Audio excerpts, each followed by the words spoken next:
Welcome to Sports Live, presented by Cool. আপনাদের সঙ্গে আছি আমি সঞ্জনা আইভি। আজকের মধ্যে নাহিদ রানা, রিশাদ হোসেন সহ পাকিস্তান থেকে নিরাপদে বিদেশি সব ক্রিকেটারদের অন্য দেশে সরিয়ে নেবে পিসিবি। সেই সাথে বাংলাদেশের 2 ক্রীড়া সাংবাদিককেও পাকিস্তান থেকে নিরাপদে অন্য দেশে নেওয়া হবে নিশ্চিত করেছেন বিসিবির সভাপতি ফারুক আহমেদ। আমাদের 2জন জাতীয় দলের খেলোয়াড় অলরেডি আছেন পাকিস্তানে, তারা একটা ফ্র্যাঞ্চাইজি টুর্নামেন্ট খেলছে। ডিসিশন হয়েছে আজকে কোনো এক সময় একটা তারা চেষ্টা করবে যাতে সব খেলোয়াড়কে এখান থেকে নিরাপদ জায়গায় সরিয়ে নেওয়া যায়। 2জন ক্রীড়া সাংবাদিক আছেন, আমি 2জনের সাথে কথা বলেছি এবং আমি ওনাদের 2জনের নামই ক্রিকেট বোর্ড থেকে বলেছি ওই যখনই তারা একসাথে যাবেন তখন যাতে তার নাম থেকে উল্লেখ করা হয়। ভারত, পাকিস্তান, নাহিদ রানা, রিশাদ হোসেনরা পাকিস্তানের শঙ্কা আছে পাকিস্তান সিরিজ মাঠে গড়ানো নিয়েও। এদিকে জিম্বাবুয়ের সাথেও সিরিজ জয় আসেনি। ওয়ানডে র্যাঙ্কিংয়েও নেমে যেতে হয়েছে 10 নম্বরে। এত ব্যর্থতার পরও অনুশীলনে নিজেদের উৎফুল্ল রেখে চলেছেন ক্রিকেটাররা। ফিটনেস ট্রেইনার এক্সারসাইজ বাইকটা টেনে নিয়ে যেতে পারছিলেন না, সাহায্য করতে এগিয়ে আসলেন pace bowling coach Andre Adams. ছবিটাকে প্রতীকী ধরা যায়। ওয়ানডে র্যাঙ্কিংয়ের 10-এ নেমে যাওয়া দলটার সফলতার রাস্তায় হাঁটতে হলে একে অন্যকে সাহায্য করা ছাড়া বিকল্প কই। ইউএই আর পাকিস্তান সিরিজ দিয়েই আনুষ্ঠানিকভাবে টি-20 অধিনায়ক হচ্ছেন লিটন দাস। এই 2 সিরিজের অনুশীলন ক্যাম্পে হেড কোচ আর সিনিয়র সহকারী কোচের সঙ্গে পরামর্শও সেরে নিলেন লিটন। যদিও যে সিরিজ নিয়ে এলকেডিদের এত পরিকল্পনা, সাম্প্রতিক বাস্তবতায় সেই পাকিস্তান সিরিজ মাঠে গড়ানো নিয়েই শঙ্কা। লিটন অবশ্য নিজেকে ভাগ্যবান ভাবতে পারেন। ইনজুরির জন্য পিএসএলে মাঠে নামার আগেই বাংলাদেশের বিমান ধরতে না হলে নাহিদ রানা, রিশাদ হোসেনদের সঙ্গে তিনিও ভুগতেন নিরাপত্তা সংকটে। যে রাওয়ালপিন্ডিতে ড্রোন হামলা হলো সেখানেই রানার পেশোয়ারের বিপক্ষে মাঠে নামার কথা ছিল লিটনের করাচির। রানা, রিশাদ পাকিস্তানে, দেশটার সাথে সিরিজ হওয়া নিয়ে শঙ্কা। ওয়ানডে র্যাঙ্কিংয়ের 10-এ নেমে যাওয়া জিম্বাবুয়ের সাথেও সিরিজ জিততে না পারা, সাম্প্রতিক এত ব্যর্থতা আর খারাপ খবরের পরও নিজেদেরকে চাঙ্গা রাখার চেষ্টা করছে বাংলাদেশ দল। ব্যর্থতা দূর করে সফলতায় ফিরতে হলে নিজেদের উৎফুল্ল রাখা জরুরি। 5 তারিখ থেকেই ইউএই আর পাকিস্তান সিরিজের প্রস্তুতি শুরু করেছে বাংলাদেশ দল। প্রথমে 3 দিন স্কিল প্র্যাকটিস করে 1 দিন রেস্ট করে শুক্রবার থেকে আবারও শুরু হয়েছে অনুশীলন। এদিন জিম আর রানিং সেশন করেছেন ক্রিকেটাররা। শুক্রবারই প্রথম দল সমেত অনুশীলন করেছেন শান্ত লিটনরা। আফনান পিয়াল, যমুনা স্পোর্টস, ঢাকা। ভারত পাকিস্তান সংঘাতের কারণে 1 সপ্তাহের জন্য স্থগিত করা হয়েছে আইপিএল। শুক্রবার বিসিসিআইয়ের এক জরুরি সভায় আসে এই সিদ্ধান্ত। ভারত সরকারের পরামর্শে নেওয়া হলো এমন পদক্ষেপ। এদিকে বিদেশি ক্রিকেটারদের আপত্তিতে পিএসএল-এর বাকি 8 ম্যাচ আরব আমিরাতে সরিয়ে নিয়েছে পাকিস্তান ক্রিকেট বোর্ড। পাক ভারত সংঘাত কিংবা উত্তেজনাকর পরিস্থিতিতে আতঙ্কে 2 দেশের সর্বসাধারণ। বাতাসে বারুদের গন্ধ। এই যুদ্ধের শেষ কোথায় তা জানে না কেউই, তবে এর প্রভাবটা বেশ ভালোভাবেই পড়েছে ক্রীড়াঙ্গনে। বিশেষ করে পাকিস্তান সুপার লিগ আর ইন্ডিয়ান প্রিমিয়ার লিগে এসেছে বড় ধাক্কা। দফায় দফায় বৈঠকের পর নিরাপত্তা ইস্যুতে এবার অনির্দিষ্টকালের জন্য স্থগিত করা হলো চলতি আইপিএল। শুক্রবার জরুরি বৈঠকের পর এই সিদ্ধান্ত জানায় বিসিসিআই। চলমান এই সংঘাতের জেরে বৃহস্পতিবার আইপিএল স্থগিত হয় ধর্মশালার দিল্লি পাঞ্জাবের ম্যাচ। ব্ল্যাকআউট হয়ে যাওয়ায় দ্রুতই মাঠ ছাড়তে বলা হয় দর্শকদেরও। এখানেই শেষ নয়। 2 দলের ক্রিকেটার, কোচিং স্টাফ, সম্প্রচার কর্মী সহ সংশ্লিষ্টদের নিরাপদে সরিয়ে আনা নিয়েও দেখা দেয় বিপত্তি। বিমানবন্দর বন্ধ থাকায় বাধ্য হয়েই বিকল্প হিসেবে ব্যবস্থা করা হয় বিশেষ ট্রেনের। এরপরই প্রশ্ন ওঠে টুর্নামেন্টের বাকি ম্যাচগুলো মাঠে গড়াবে তো। আইপিএলের বিদেশি খেলোয়াড়রা ভারতে অবস্থান করাটা নিরাপদ মনে করছেন না। যত দ্রুত সম্ভব দেশে ফিরতে চান তারা। গণমাধ্যমে আসে এমন খবরও, তাতেই আইপিএলের ভবিষ্যৎ নিয়ে দেখা দেয় শঙ্কা। এরই প্রেক্ষিতে জরুরি বৈঠকে সরকারের পরামর্শে আইপিএলের বাকি অংশ স্থগিতের সিদ্ধান্ত নিয়েছে বিসিসিআই। এদিকে পাক ভারত যুদ্ধের প্রভাবে ইতিমধ্যেই পিএসএল এর বাকি 8 ম্যাচ সরিয়ে নেওয়া হয়েছে আরব আমিরাতে। বৃহস্পতিবার রাওয়ালপিন্ডি স্টেডিয়াম এলাকায় ড্রোন হামলায় স্থগিত করা হয় পিএসএল ম্যাচ। দ্রুতই জরুরি বৈঠক ডাকে পাকিস্তান ক্রিকেট বোর্ড। বিদেশি ক্রিকেটারদের আপত্তিতে রাতেই সিদ্ধান্ত আসে টুর্নামেন্টের বাকি অংশ স্থানান্তর হবে আরব আমিরাতে। শিগগিরই জানিয়ে দেওয়া হবে নতুন সূচি, নিশ্চিত করে পিসিবি। হাসান আল মারুফ, যমুনা স্পোর্টস। ভারত পাকিস্তান যুদ্ধের দামামায় ঘি ঢেলে দিয়েছেন বীরেন্দর সেহবাগ, শিখর ধাওয়ান, মোহাম্মদ রিজওয়ানরা। হামলার এমন কড়া জবাব দেবে ভারত যে সারা জীবন ভুলতে পারবে না পাকিস্তান, বলছেন সেহবাগ। মোহাম্মদ রিজওয়ান পোস্টে লিখেছেন, পাকিস্তানের উপর যুদ্ধ চাপিয়ে দিয়েছে ভারত, এবার পাল্টা জবাব দেবে পাকিস্তান। তবে শান্তির বার্তা দিয়েছেন আফ্রিদি রাইডুরা। ভারত পাকিস্তানের মধ্যে আক্রমণ পাল্টা আক্রমণ চলছে। দুই পারমাণবিক শক্তিধর দেশের লড়াইয়ে উৎকণ্ঠায় পুরো বিশ্ব। সারা বিশ্বের লাখ লাখ শান্তিপ্রিয় মানুষ দিচ্ছে সংঘাত বন্ধ করে শান্তির বার্তা।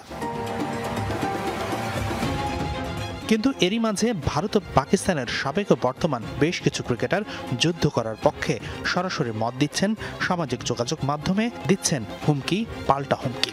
তবে এর মধ্যে ব্যতিক্রম আছে, দু একজন আবার যুদ্ধ থামিয়ে শান্তির বার্তাও দিয়েছেন। ভারতের সাবেক ওপেনার বীরেন্দর সেহবাগ লিখেছেন, পাকিস্তান চুপ না থেকে যুদ্ধ করাটাকে বেছে নিয়েছে। এবার ভারতীয় বাহিনী এমন কঠোর প্রত্যাঘাত করবে যে পাকিস্তান তা কোনোদিনই ভুলতে পারবেন না। আরেক ভারতীয় ওপেনার শিখর ধাওয়ানও যুদ্ধের দামামা বাজিয়েছেন। গীতার একটি লাইন পোস্ট করে তিনি লিখেছেন, শান্তি বজায় রাখার সব রকম চেষ্টাই তুমি করেছো, এখন যাও তাদের সেই যুদ্ধটাই দাও যেটা তারা চায়। পাকিস্তানের বর্তমান অধিনায়ক মোহাম্মদ রিজওয়ান ভারত পাকিস্তান যুদ্ধ নিয়ে বড় একটি পোস্ট দিয়েছেন, যার মূল বিষয় ছিল ভারত পাকিস্তানের উপর যুদ্ধ চাপিয়ে দিয়েছে, কিন্তু এখন পাকিস্তানও পিছু হটবে না। তবে ভারতের আরেক ব্যাটার আম্বাতি রাইডু যুদ্ধ বন্ধ করার আহ্বান জানিয়েছেন। মিডল অর্ডারে খেলা এই ব্যাটার লিখেছেন, চোখের বদলে চোখ তুলে নিলে পুরো বিশ্বই অন্ধ হয়ে যাবে। মনে রাখতে হবে, শান্তি দুর্বলতা নয়, বিজ্ঞতা। বিচার হতেই হবে, তবে মানবিকতা সবার আগে। পাকিস্তানের সাবেক অধিনায়ক শাহিদ আফ্রিদিও দিয়েছেন লম্বা এক স্ট্যাটাস, যেখানে ভারতের অপরাধ হামলা করার কথা তুলে ধরেছেন, লিখেছেন পাকিস্তানের পাল্টা হামলার কথাও। কিন্তু সবার শেষে দুই দেশকেই সাধারণ মানুষের কথা ভাবার আহ্বান জানিয়েছেন আফ্রিদি। তবে ভারতের রোহিত শর্মা, জসপ্রীত বুমরা, বিরাট কোহলির মতো ক্রিকেটাররা কেবলমাত্র প্রশংসা করেছেন দেশটির সশস্ত্র বাহিনীর, আর নিজ দেশ পাকিস্তানের জয় চেয়েছেন মোহাম্মদ আমির। হাসিনুর রহমান, যমুনা স্পোর্টস। 6 ম্যাচের ওয়ানডে সিরিজে শ্রীলঙ্কা অনূর্ধ্ব 19 দলকে 3-2 ব্যবধানে হারিয়ে দেশে ফিরেছে বাংলাদেশ অনূর্ধ্ব 19 দল। সিরিজ জয়ের পরদিন শুক্রবার বেলা 11:30টায় বাংলাদেশে এসে পৌঁছেছেন 19 না পেরোনো ক্রিকেটাররা। 3-2 ব্যবধানে এগিয়ে থেকে সিরিজের শেষ ম্যাচে বৃহস্পতিবার শ্রীলঙ্কা অনূর্ধ্ব 19 দলের বিপক্ষে মাঠে নেমেছিল বাংলাদেশ অনূর্ধ্ব 19 দল। বৃষ্টির কারণে শেষ পর্যন্ত ম্যাচটি পরিত্যক্ত হলে 6 ম্যাচের এই সিরিজে 3-2 ব্যবধানে জিতে আজিজুল হক তামিমের দল। সিরিজ জুড়ে অসাধারণ খেলেছেন ওপেনার জাওয়াদ আবরার আর অধিনায়ক তামিম। রেকর্ড গড়েও তৃপ্ত নন জাওয়াদ, তামিমও এখানেই থামতে চান না, এমন পারফরমেন্স ধরে রাখতে চান বিশ্বকাপ পর্যন্ত। দেশে ফেরার পর এখন ক্রিকেটাররা যার যার বাড়ির পথে। এরপর আগামী 20 মে আবারও ক্যাম্প শুরুর কথা রয়েছে অনূর্ধ্ব 19 দলের ক্রিকেটারদের। 10 জুন এএফসি এশিয়ান কাপ কোয়ালিফায়ারে সিঙ্গাপুর ম্যাচের 7 দিন আগে চূড়ান্ত দল ঘোষণার কথা জানিয়েছেন বাফুফের সভাপতি তাবিথ আউয়াল। পাশাপাশি মূল ম্যাচে নামার আগে প্রস্তুতি ম্যাচেরও কথা রয়েছে। লাল সবুজের জার্সিতে খেলার জন্য চলমান প্রক্রিয়ার মধ্যে 25 জুন মায়ের সাথে কিউবা মিচেলের ঢাকায় আসার কথা রয়েছে বলে জানান বাফুফের সিনিয়র সহসভাপতি Imrul Hasan. AFC Asian cup কোয়ালিফায়ারে 10 জুন সিঙ্গাপুরের বিপক্ষে ঘরের মাঠে খেলবে বাংলাদেশ। লিগের পর প্রাথমিক দল ঘোষণার লক্ষ্য থাকলেও মূল ম্যাচের 7 দিন আগে চূড়ান্ত দল ঘোষণার কথা জানান বাফুফের সভাপতি তাবিথ আউয়াল। 10 জুনে ঢাকা স্টেডিয়ামে খেলা হবে, তার আগে স্টেডিয়াম যতগুলো দরকার সব রেডি হয়ে যাবে। তার সাথে সাথে আমাদের যে ন্যাশনাল টিম, সেই ন্যাশনাল স্কোয়াডটা আমরা ম্যাচের 7 দিন আগে ঘোষণা করব। তার ভিতরে আমরা আশাবাদী আছি যে হামজা চৌধুরী এবং সুমিত সোম ওই সময়ের ভিতরে দেশে চলে আসতে পারবে এবং খেলার জন্য প্রস্তুতি থাকতে পারবে। মূল ম্যাচে নামার আগে 4 অথবা 5 জুন একটি প্রস্তুতি ম্যাচ খেলার কথা রয়েছে বাংলাদেশ দলের। আর চলতি মাসের শেষ দিকে মায়ের সাথে কিউবা মিচেলের দেশে আসার কথা রয়েছে বলে জানান বাফুফের সহসভাপতি ইমরুল হাসান। প্রক্রিয়া এগিয়ে চলছে, তো আমরা আশাবাদী এই মাসের 20 থেকে 25 তারিখের মধ্যে হয়তো ওর মা সহ বাংলাদেশ ভ্রমণে আসবে। আমরা বাংলাদেশ ফুটবল ফেডারেশন কাজ করতে পারি, বিদেশি প্লেয়ারদেরকে আনতে পারি, কিন্তু স্কোয়াডে কে থাকবে না থাকবে এটা কিন্তু সম্পূর্ণরূপে কোচের এখতিয়ার। আমাদের প্রস্তুতি ম্যাচ একটা হবে প্রবলি জুন 4 তারিখে, ম্যাক্সিমাম জুনের 5 তারিখে, সেম ফিল্ডে। কারা খেলবে সেই ম্যাচে সেটা আমরা এখনও ডিক্লেয়ার করতেছি না, বা আমরা এই ম্যাচটাকে কীভাবে আমরা ইউজ করব প্রিপারেশনের জন্য নাকি জাস্ট আ ফ্রেন্ডলি ম্যাচ সেই ডিসিশন আমরা এখনও নিই না। এদিকে ঘরোয়া ফুটবলে বকেয়া বেতনের দাবিতে ম্যাচ পরিচালনায় অস্বীকৃতি জানান রেফারিরা। তাদের প্রতি এই আচরণ উপেক্ষা হিসেবে মানতে নারাজ বাফুফে বস, বরং রেফারিদের পরিবারের অংশ দাবি করে যথাযথ সমাধানের পথে হাঁটার কথা জানান তাবিদ আওয়াল। আমাদের রেফারিরা আমাদের একটা বড় অংশ, তারা সবসময় চেষ্টা করে খেলাটাকে মাঠে রাখার জন্য। আমি রেফারিদের যে স্যাক্রিফাইস যারা করেছে, অনেক সময় পেমেন্ট টাইমলি পায় না, অনেক সময় ওদের পকেটে খরচ করতে হয়, সেটার উপর আমি সম্মান রাখছি, বাট ডেফিনেটলি আমরা সমাধানের পথে অলরেডি চলে এসেছি। রেফারিদের এই সংকট নিরসনে ফিউচার পেমেন্ট ও ম্যানেজমেন্ট নিয়ে কাজ করা হচ্ছে বলে দাবি বাফুফের সভাপতি। নাসিফ শুভ, যমুনা স্পোর্টস, ঢাকা।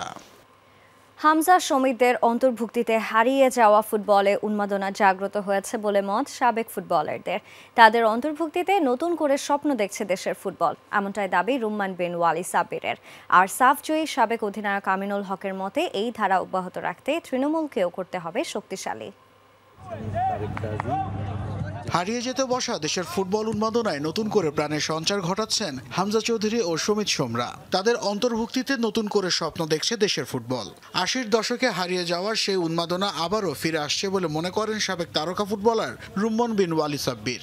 আমরা হামজার মতো 4-5টা প্লেয়ার যদি পাই, আমাদের ন্যাশনাল যদি একটা ভালো পর্যায়ে যায়, আমাদের দর্শকদের ভিতরে একটা আলোড়ন সৃষ্টি হবে, দর্শকরা মাঠে খেলা দেখতে আসবে, এবং পাশাপাশি আমরা যে ফুটবলগুলি আছে চালিয়ে যাব, নতুন প্রজন্মকে এগিয়ে নিয়ে আসবো, ডেভেলপ করবো, মানে ন্যাশনাল টিমকে আরও শক্ত হয়ে গড়বো।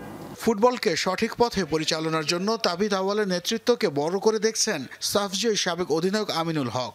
সেই ধারাবাহিকতা ধরে রাখতে পারলে সামনে আরও সফলতা ধরা দেবে বলে বিশ্বাস তার। আশাবাদী হয়েছি যে হামজা চৌধুরীর মতো বাংলাদেশি বংশোদ্ভূত বিদেশে যারা অবস্থান করছেন তাদেরকে এনে বাংলাদেশের ফুটবল কিছুটা এগিয়ে নেওয়ার চেষ্টা করছে। দেশের বহরে প্রবাসী ফুটবলারদের অন্তর্ভুক্তিকে ইতিবাচক দিক হিসেবে দেখছেন সাবেকরা।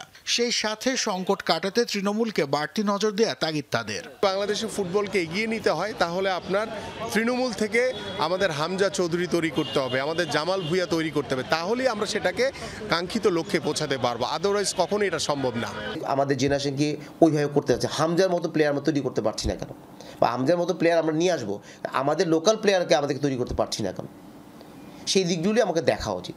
ফুটবলের হারানো গৌরব ফিরে পেতে সকলের সমান অংশগ্রহণ নিশ্চিত দাবি আমিনুল সাব্বিরদের। নাসিফ শুভ, যমুনা স্পোর্টস, ঢাকা। প্রথমবারের মতো ফুটসাল যুগে পদার্পণ করতে যাচ্ছে বাংলাদেশ। রাজধানীর জলসিঁড়ি আবাসন প্রকল্পে অনুষ্ঠিত বাফুফের কার্যনির্বাহীর চতুর্থ সভায় নেওয়া হয়েছে এই সিদ্ধান্ত।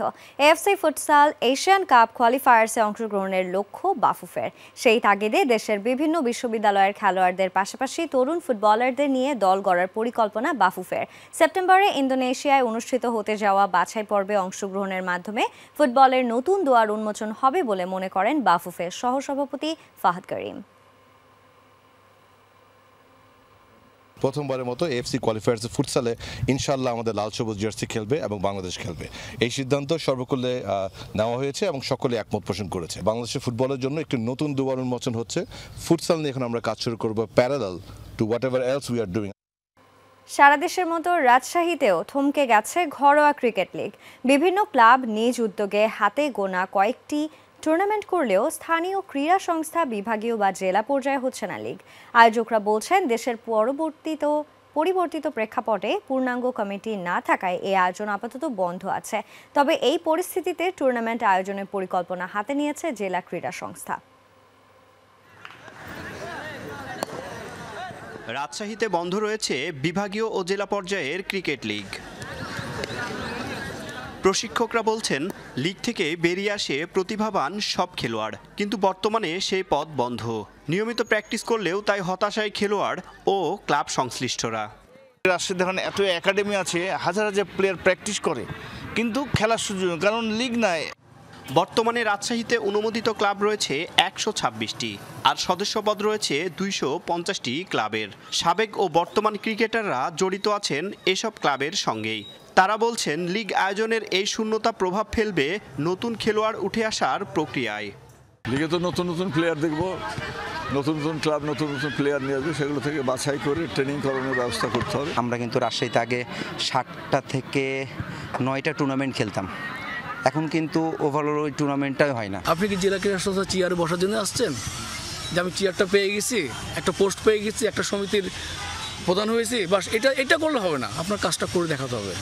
ক্লাব সংগঠকরা এই পরিস্থিতির জন্য দায়ী করছেন ক্রীড়াঙ্গনের রাজনীতিকরণকে। তাদের অভিযোগ, প্রকৃত সংগঠকদের বঞ্চিত করার কারণে ক্রীড়া সংস্থা দিন দিন দুর্বল হয়েছে, যে কারণে ক্রিকেট লিগের মতো গুরুত্বপূর্ণ আয়োজনও থমকে গিয়েছে। প্রকৃত ক্রীড়া সংগঠকদেরকে জেলা ক্রীড়া সংস্থাকে বের করে দিয়ে দলীয়করণ করার মধ্য দিয়ে রাজশাহী ক্রীড়াঙ্গনে ধ্বংস সূত্রপাত ঘটে। প্রকৃত সংগঠকদের সঙ্গে দলের লোকজনও থাকতে পারে, কিন্তু সংগঠকদের সঙ্গে সম্পৃক্তভাবে যদি কাজ করে তবে জেলা ক্রীড়া সংস্থা কার্যক্রমটা স্বাভাবিক চলে। গত 15-16 বছর ধরে মানে সংগঠক নামের কলঙ্কিত লোকজন এই ক্রীড়া সংস্থাগুলো চালিয়েছে। সেই সময় আসলে তারা খেলাধুলার পরিবর্তে তারা নিজেদের পকেট ভারী করাতে ব্যস্ত ছিল। ক্রীড়া সংস্থার দায়িত্বশীলরা বলছেন এই সমস্যা শুধু রাজশাহীর নয়, সারা দেশেই পূর্ণাঙ্গ কমিটি না থাকায় লিগ চালানো সম্ভব হচ্ছে না। সেই কারণে নতুন করে টুর্নামেন্ট করার পরিকল্পনা নেওয়া হয়েছে, যা অল্প সময়ের মধ্যে বাস্তবায়ন হবে। সুনির্দিষ্ট নির্দেশনা পাইলে অবশ্যই আমরা লিগ করব। আপনি শুধু রাজশাহীতে না, সারা বাংলাদেশের কোনো জেলাতেই লিগ হচ্ছে না, সেটা আমাদের প্রবলেম না। রাজশাহী জেলা ক্রীড়া সংস্থায় আপাতত 7 জনকে নিয়ে অ্যাডহক কমিটি করা হয়েছে, যা প্রয়োজনের তুলনায় অপ্রতুল বলে দাবি কর্মকর্তাদের। তারা বলছেন শুধু ক্রিকেট লিগ নয়, এই পরিস্থিতির প্রভাব পড়েছে পুরো ক্রীড়াঙ্গনেই। তারেক মাহমুদ, যমুনা নিউজ, রাজশাহী। এবারে উয়েফা কনফারেন্স লিগের খবর। দ্বিতীয় লেগে জুর গার্ডেন্সকে 1-0 গোলে হারিয়ে ফাইনাল নিশ্চিত করেছে চেলসি। প্রথম লেগে 4-1 গোলে জয় পাওয়ায় 2 লেগ মিলিয়ে 5-1-এর জয়ে ফাইনালে উঠল এনজো মারেস্কা শিষ্যরা। স্ট্যামফোর্ড ব্রিজে দ্বিতীয় সারির দল নিয়েই মাঠে নামে চেলসি। ম্যাচের 38 মিনিটে কিয়ারনান ডিউসবুরি হলের গোলে লিড নেয় তারা। এরপর ম্যাচে পাল্টা আক্রমণ হলেও আর গোলের দেখা পায়নি কেউই। সহজ জয়ে ফেভারিট হিসেবেই ফাইনাল নিশ্চিত করে মারেস্কার দল। এদিকে আরেক সেমিতে ফিওরেন্তিনাকে হারিয়ে ফাইনালে রিয়াল বেটিস। 28 মে পোল্যান্ডের রকলোতে ফাইনালে বেটিসের বিপক্ষে লড়বে চেলসি।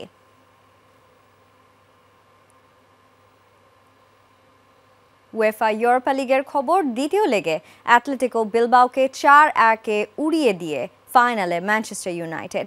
2 লেগ মিলিয়ে 7-1 গোলে এগিয়ে থেকে শিরোপার আরও কাছে পৌঁছালো ইউনাইটেড। প্রথম লেগে 3-0-তে পিছিয়ে থেকে ওল্ড ট্রাফোর্ডে ঘুরে দাঁড়ানোর ইঙ্গিত দিয়েছিল বিলবাও।